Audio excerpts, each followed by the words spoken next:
Jacob, if you're watching, I'm single now. Kamusta mga amigo? Ito nga pala ulit si Tito Roy at magre-react lang tayo dito sa video na to, yung kay Andrea na sinasabi niya single daw siya and then yung gusto niya mapanood yun nung anak ni Ina Raymundo na si Jacob. Parang type niya ata yun. And then ang dami kasi nagsasabi kay Andrea Brillantes na parang ang landi niya daw, ay, kakagaling lang sa breakup, 'di ba? Tapos basta ang dami sinasabi sa kanya. Pero for me kasi, ah, hindi naman pagiging malandi yun eh, yung kay Andrea. Sa totoo lang, ilang taon na ba si Andrea Brillantes? Nasa 20, 21? Bata pa siya eh.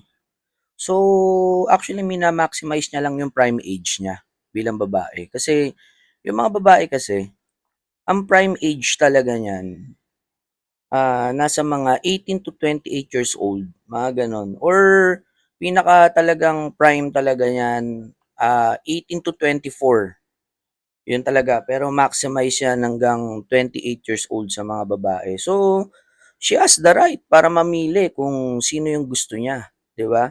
Kasi nasa prime age siya, eh.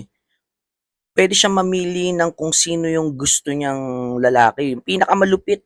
Pipiliin niya pinakagwapo, pinakamapera, pinakakilala. May karapatan siya para mamili, hindi pagiging malandi yun, mina-maximize niya lang yung pagiging prime age niya, 'di ba? So, hindi siya dapat sinasabihan ng mga taong gano'n. And then, sa mga lalaki naman, ang mga prime age talaga niyan, nasa 35 pataas.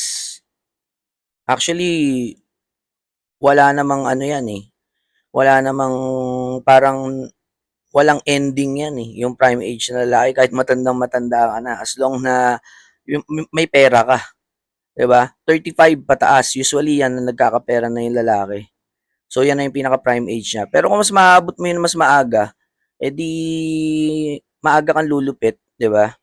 So ayun lang. So nag-react lang ako dun sa video kay Andrea kasi kawawa naman ang daming nagsasabi na malandi daw siya, eh, 'di ba? Pero ang totoo niya mina-maximize niya lang yung kanyang prime age. Kaya sa mga babae, girls listen, sa mga amigos kong babae, 'pag nandiyan kayo sa age na 'yan, 18 to 28 years old, i-maximize niyo.